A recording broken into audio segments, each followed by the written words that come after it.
is Shiva? When we say Shiva, there are two fundamental aspects that we are referring to. The word Shiva literally means that which is not. Today, modern science is proving to us that everything comes from nothing and goes back to nothing. The basis of existence and the fundamental quality of the cosmos is vast nothingness. The galaxies are just a small happening, a sprinkling. The rest is all vast empty space, which is referred to as Shiva. That is the womb from which everything is born, and that is the oblivion into which everything is sucked back. Everything comes from Shiva and goes back to Shiva. So Shiva is described as a non-being, not as a being. Shiva is not described as light, but as darkness. Humanity has gone about eulogizing light only because of the nature of the visual apparatus that they carry. Otherwise, the only thing that is always is darkness. Light is a limited happening in the sense that any source of light, whether a light bulb or the sun, will eventually lose its ability to give out light. Light is not eternal. It is always a limited possibility because it happens and it ends. Darkness is a much bigger possibility than light.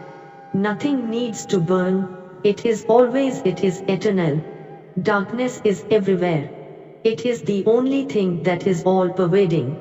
But if I say, divine darkness, people think I am a devil worshipper or something. In fact, in some places in the West it is being propagated that Shiva is a demon. But if you look at it as a concept, there isn't a more intelligent concept on the planet about the whole process of creation and how it has happened. I have been talking about this in scientific terms without using the word Shiva to scientists around the world, and they are amazed. Is this so? This was known. When? We have known this for thousands of years. Almost every peasant in India knows about it unconsciously. He talks about it without even knowing the science behind it. On another level, when we say Shiva, we are referring to a certain yogi, the Adiyogi or the first yogi, and also the Adiguru, the first guru, who is the basis of what we know as the yogic science today. Yoga does not mean standing on your head or holding your breath.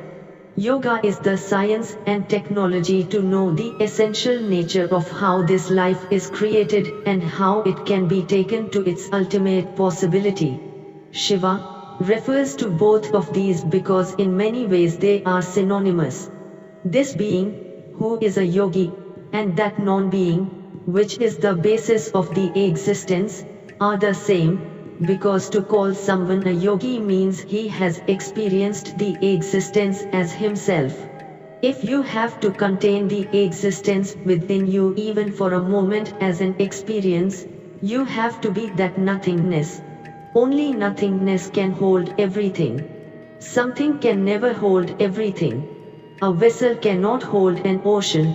This planet can hold an ocean, but it cannot hold the solar system. The solar system can hold these few planets and the sun, but it cannot hold the rest of the galaxy. If you go progressively like this, ultimately you will see it is only nothingness that can hold everything. The word yoga means union. A yogi is one who has experienced the union. That means, at least for one moment, he has been absolute nothingness. When we talk about Shiva as that which is not, and Shiva as a yogi, in a way they are synonymous, yet they are two different aspects. Because India is a dialectical culture, we shift from this to that and that to this effortlessly. One moment we talk about Shiva as the ultimate, the next moment we talk about Shiva as the man who gave us this whole process of yoga. Unfortunately, most people today have been introduced to Shiva only through Indian calendar art. They have made him a chubby cheat, Blue-colored man because the calendar artist has only one face. If you ask for Krishna, he will put a flute in his hand. If you ask for Rama, he will put a bow in his hand. If you ask for Shiva, he will put a moon on his head, and that's it. Every time I see these calendars, I always decide to never ever sit in front of a painter. Photographs are all right, they capture you whichever way you are. If you look like a devil, you look like a devil. Why would a yogi like Shiva look chubby cheeked? If you showed him skinny it would be okay, but a chubby cheek Shiva, how is that? In the yogic culture, Shiva is not seen as a god. He was a being who walked this land and lived in the Himalayan region. As the very source of the yogic traditions, his contribution in the making of human consciousness is too phenomenal to be ignored. This predates all religion. Before people devised divisive ways of fracturing humanity to a point where it seems almost impossible to fix, the most powerful tools necessary to raise human consciousness were realized and propagated.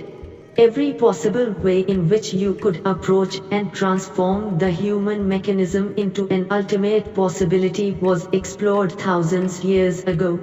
The sophistication of it is unbelievable. The question of whether people were so sophisticated at that time is irrelevant because this did not come from a certain civilization or thought process. This came from an inner realization. This had nothing to do with what was happening around him. It was just an outpouring of himself. In great detail, he gave a meaning and a possibility of what you could do with every point in the human mechanism. You cannot change a single thing even today because he said everything that could be said in such beautiful and intelligent ways. You can only spend your lifetime trying to decipher it. This transmission of the yogic sciences happened on the banks of Kanti Sarovar, a glacial lake a few miles beyond Kedarnath in the Himalayas.